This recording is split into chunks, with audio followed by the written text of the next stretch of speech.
بسم الله الرحمن الرحيم. الحمد لله الذي أنزل على عبده الكتاب ولم يجعل له عوجا قيما لينذر بأسا شديدا من لدنه ويبشر المؤمنين الذين يعملون الصالحات أن لهم أجرا حسنا ماكثين فيه أبدا وينذر الذين قالوا اتخذ الله ولدا ما لهم به من علم ولا لآبائهم كبرت كلمة تخرج من أفواههم إن يقولون إلا كذبا فلعلك باخع نفسك على آثارهم إن لم يؤمنوا بهذا الحديث أسفا إنا جعلنا ما على الأرض زينة لها لنبلوهم أيهم أحسن عملا وإنا لجاعلون ما عليها صعيدا جرزا أم حسبت أن أصحاب الكهف والرقيم كانوا من آياتنا عجبا إذ أوى الفتية إلى الكهف فقالوا ربنا آتنا من لدنك رحمة وهيئ لنا من أمرنا رشدا فضربنا على آذانهم في الكهف سنين عددا ثم بعثناهم لنعلم أي الحزبين أحصى لما لبثوا أمدا نحن نقص عليك نبأهم بالحق إنهم فتية آمنوا بربهم وزدناهم هدى وربطنا على قلوبهم إذ قاموا فقالوا ربنا رب السماوات والأرض لن ندعو من دونه إلها لقد قلنا إذا شططا هؤلاء قومنا اتخذوا من دونه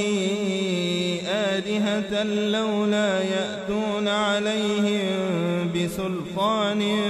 بين فمن أظلم ممن افترى على الله كذبا وإذا اعتزلتموهم وما يعبدون إلا الله فأووا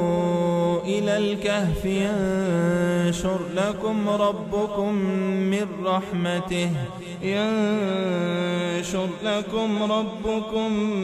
من رحمته ويهيئ لكم من أمركم مرفقا وترى الشمس إذا طلعت تزاور عن كهفهم ذات اليمين وإذا غربت تقرضهم ذات الشمال وهم في فجوة منه ذلك من آيات الله من يهد الله فهو المهتد ومن يضلل فلن تجد له وليا مرشدا وتحسبهم أيقاظا وهم رقود ونقلبهم ذات اليمين وذات الشمال وكلبهم باسط ذراعيه بالوصيد لو اطلعت عليهم لوليت منهم فرارا ولملئت منهم رعبا وكذلك بعثناهم ليتساءلوا بينهم قال قائل منهم كم لبثتم قالوا لبثنا يوما أو بعض يوم قالوا ربكم أعلم بما لبثتم فابعثوا أحدكم بورقكم هذه إلى المدينة فلينظر أيها أزكى طعاما فليأتكم برزق منه وليتلطف ولا يشعرن بكم أحدا إنهم إن يظهروا عليكم يرجموكم أو يعيدوكم في ملتهم ولن تفلحوا إذا أبدا وكذلك أعثرنا عليهم ليعلموا أن وعد الله حق وأن الساعة لا ريب فيها إذ يتنازعون بينهم أمرهم فقالوا بنوا عليهم بنيانا ربهم أعلم بهم قال الذين غلبوا على أمرهم لنتخذن عليهم مسجدا سيقولون ثلاثة رابعهم كلبهم ويقولون خمسة سادسهم كلبهم رجما بالغيب ويقولون سبعة وثامنهم كلبهم قل ربي أعلم بعدتهم ما يعلمهم إلا قليل فلا تمار فيهم إلا مراء ظاهرا ولا تستفت فيهم منهم أحدا ولا تقولن لشيء إني فاعل ذلك غدا إلا أن يشاء الله واذكر ربك إذا نسيت وقل عسى أن يهديني ربي لأقرب من هذا رشدا ولبثوا في كهفهم 300 سنين وازدادوا 9 قل الله أعلم بما لبثوا له غيب السماوات والأرض أبصر به وأسمع ما لهم من دونه من ولي ولا يشرك في حكمه أحدا واتل ما أوحي إليك من كتاب ربك لا مبدل لكلماته ولن تجد من دونه ملتحدا واصبر نفسك مع الذين يدعون ربهم بالغداة والعشي يريدون وجهه ولا تعد عيناك عنهم تريد زينة الحياة الدنيا ولا تطع من أغفلنا قلبه عن ذكرنا واتبع هواه وكان أمره فرطا وقل الحق من ربكم فمن شاء فليؤمن ومن شاء فليكفر إنا أعتدنا للظالمين نارا أحاط بهم سرادقها وإن يستغيثوا يغاثوا بماء كالمهل يشوي الوجوه بئس الشراب وساءت مرتفقا إن الذين آمنوا وعملوا الصالحات إنا لا نضيع أجر من أحسن عملا أولئك لهم جنات عدن تجري من تحتهم الأنهار يحلون فيها من أساور من ذهب ويلبسون ثيابا خضرا من سندس واستبرق متكئين فيها على الأرائك نعم الثواب وحسنت مرتفقا واضرب لهم مثل الرجلين جعلنا لأحدهما جنتين من أعناب وحففناهما بنخل وجعلنا بينهما زرعا كلتا الجنتين آتت أكلها ولم تظلم منه شيئا وفجرنا خلالهما نهرا وكان له ثمر فقال لصاحبه وهو يحاوره أنا أكثر منك مالا وأعز نفرا ودخل جنته وهو ظالم لنفسه قال ما أظن أن تبيد هذه أبدا وما أظن الساعة قائمة ولئن رددت إلى ربي لأجدن خيرا منها منقلبا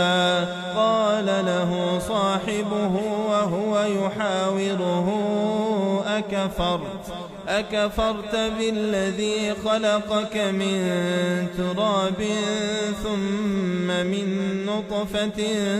ثم سواك رجلا لكن هو الله ربي ولا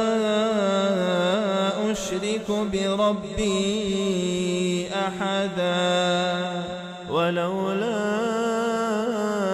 إذ دخلت جنتك قلت ما شاء الله لا قوة إلا بالله إن ترني أنا أقل منك مالا وولدا فعسى ربي أن يؤتيني خيرا من جنتك ويرسل عليها حسبانا من السماء فتصبح صعيدا زلقا أو يصبح ماؤها غورا فلن تستطيع له طلبا وأحيط بثمره فأصبح يقلب كفيه على ما أنفق فيها وهي خاوية على عروشها ويقول يا ليتني لم أشرك بربي أحدا ولم تكن له فئة ينصرونه من دون الله وما كان منتصرا هنالك الولاية لله الحق هو خير ثوابا وخير عقبا واضرب لهم مثل الحياة الدنيا كماء إن أنزلناه من السماء فاختلط به نبات الأرض فأصبح هشيما تذروه الرياح وكان الله على كل شيء مقتدرا. المال والبنون زينة الحياة الدنيا والباقيات الصالحات خير عند ربك ثوابا وخير أملا. ويوم نسير الجبال وترى الأرض بارزة وحشرناهم فلم نغادر منهم أحدا وعرضوا على ربك صفا لقد جئتمونا كما خلقناكم أول مرة بل زعمتم أن لن نجعل لكم موعدا. ووضع الكتاب فترى المجرمين مشفقين مما فيه ويقولون يا ويلتنا ما لهذا الكتاب لا يغادر صغيرة ولا كبيرة إلا أحصاها ووجدوا ما عملوا حاضرا ولا يظلم ربك أحدا. وإذ قلنا للملائكة اسجدوا لآدم فسجدوا إلا إبليس كان من الجن ففسق عن أمر ربه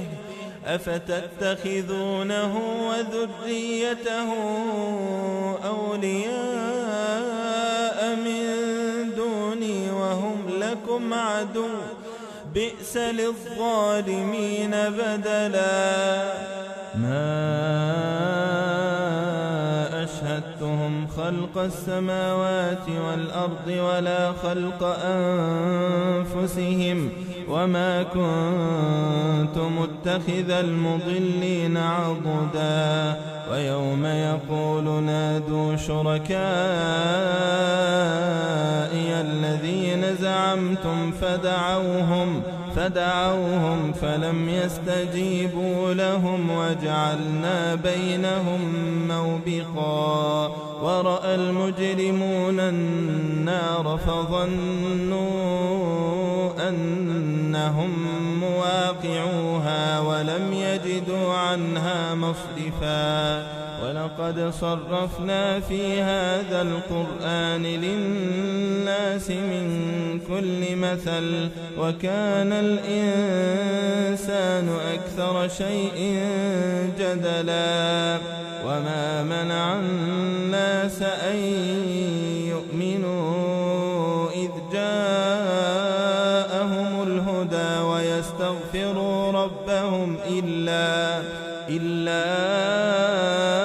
أن تأتيهم سنة الأولين أو يأتيهم العذاب قبلا. وما نرسل المرسلين إلا مبشرين ومنذرين ويجادل الذين كفروا بالباطل ليدحضوا به الحق واتخذوا آياتي وما أنذروا هزوا. ومن أظلم ممن ذكر بآيات ربه فأعرض عنها ونسي ما قدمت يداه إنا جعلنا على قلوبهم أكنة أن يفقهوه وفي آذانهم وقرا وإن تدعهم إلى الهدى فلن يهتدوا إذا أبدا. وربك الغفور ذو الرحمة لو يؤاخذهم بما كسبوا لعجل لهم العذاب بل لهم موعد لن يجدوا من دونه موئلا. وتلك القرى أهلكناهم لما ظلموا وجعلنا لمهلكهم موعدا. وإذ قال موسى لفتاه لا أبرح حتى أبلغ مجمع البحرين أو أمضي حقبا فلما بلغا مجمع بينهما نسيا حوتهما فاتخذ سبيله في البحر سربا. فلما جاوزا قال لفتاه آتنا غداءنا لقد لقينا من سفرنا هذا نصبا. قال أرأيت إذ أوينا إلى الصخرة فإني نسيت الحوت وما أنسانيه إلا الشيطان أن أذكره واتخذ سبيله في البحر عجبا. قال ذلك ما كنا نبغ فارتدا على آثارهما قصصا فوجدا عبدا من عبادنا آتيناه رحمة من عندنا وعلمناه من لدنا علما. قال له موسى هل أتبعك على أن تعلمني مما علمت رشدا. قال إنك لن تستطيع معي صبرا وكيف تصبر على ما لم تحط به خبرا. قال ستجدني إن شاء الله صابرا ولا أعصي لك أمرا. قال فإن اتبعتني فلا تسألني عن شيء حتى أحدث لك منه ذكرا. فانطلقا حتى إذا ركبا في السفينة خرقها قال خرقتها لتغرق أهلها لقد جئت شيئا إمرا. قال ألم أقل إنك لن تستطيع معي صبرا. قال لا تؤاخذني بما نسيت ولا ترهقني من أمري عسرا. فانطلقا حتى إذا لقيا غلاما فقتله. قال أقتلت نفسا زكية بغير نفس لقد جئت شيئا نكرا. قال ألم أقل لك إنك لن تستطيع معي صبرا. قال إن سألتك عن شيء بعدها فلا تصاحبني قد بلغت من لدني عذرا. فانطلقا حتى إذا أتيا أهل قرية استطعما أهلها فأبوا أن يضيفوهما فوجدا فيها جدارا يريد أن ينقض فأقامه. قال لو شئت لاتخذت عليه أجرا قال هذا فراق بيني وبينك سأنبئك بتأويل ما لم تستطع عليه صبرا أما السفينة فكانت لمساكين يعملون في البحر فأردت أن أعيبها وكان وراءهم ملك يأخذ كل سفينة غصبا وأما الغلام فكان أبواه مؤمنين فخشينا أن يرهقهما طغيانا وكفرا فأردنا أن يبدلهما ربهما خيرا منه زكاة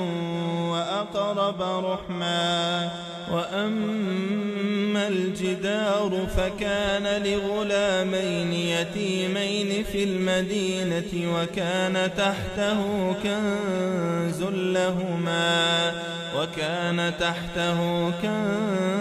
لهما وكان أبوهما صالحا فأراد ربك أن يبلغا أشدهما ويستخرجا كنزهما رحمة من ربك وما فعلته عن أمري ذلك تأويل ما لم تسطع عليه صبرا ويسألونك عن ذي القرنين قل سأتلو عليكم منه ذكرا إنا مكنا له في الأرض وآتيناه من كل شيء سببا فأتبع سببا حتى إذا بلغ مغرب الشمس وجدها تغرب في عين حمئة ووجد عندها قوما قلنا يا ذا القرنين إما أن تعذب وإما أن تتخذ فيهم حسنا قال أما من ظلم فسوف نعذبه ثم يرد إلى ربه فيعذبه عذابا نكرا وأما من آمن وعمل صالحا فله جزاء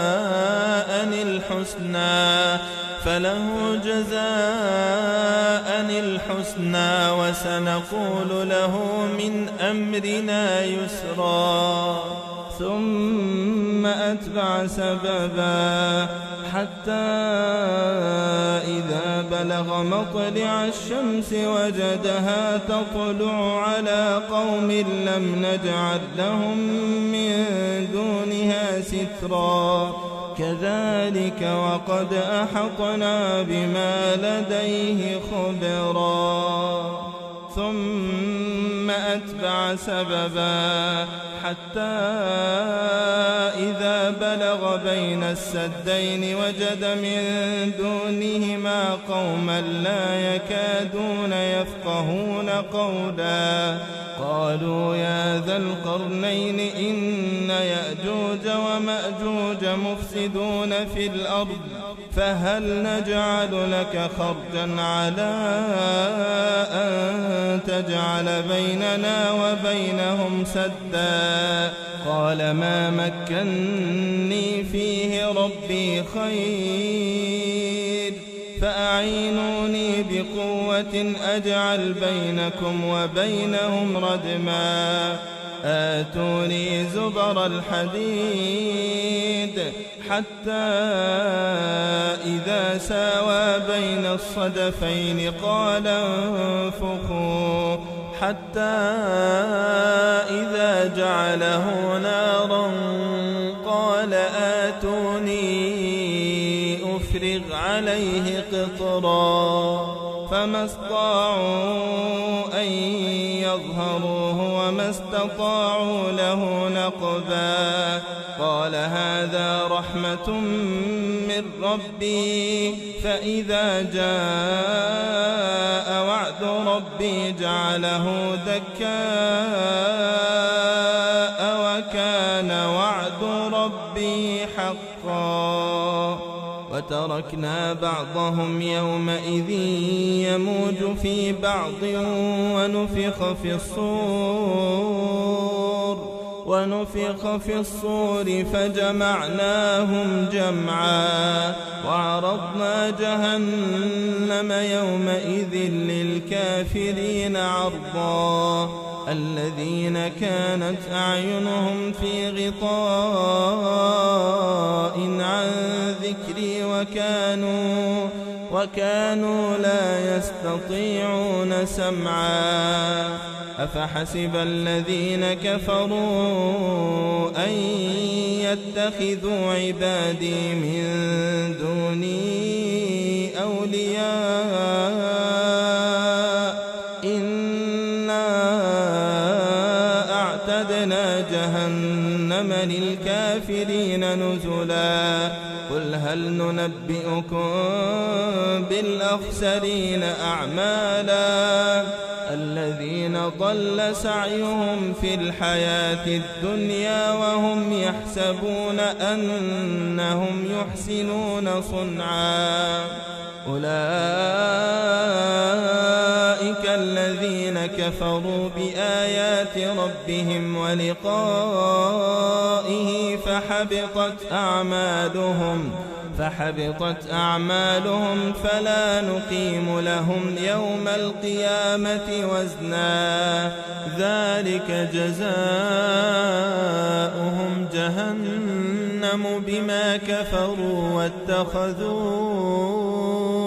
آياتي ورسلي هزوا إن الذين آمنوا وعملوا الصالحات كانت لهم جنات الفردوس نزلا خالدين فيها لا يبغون عنها حولا قل لو كان البحر مدادا لكلمات ربي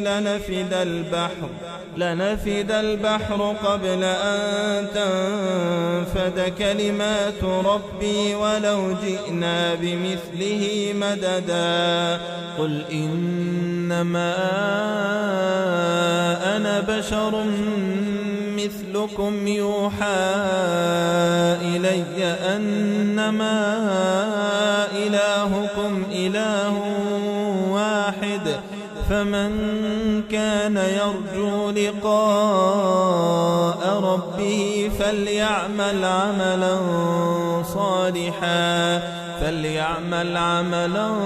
صالحا ولا يشرك بعبادة ربه أحدا.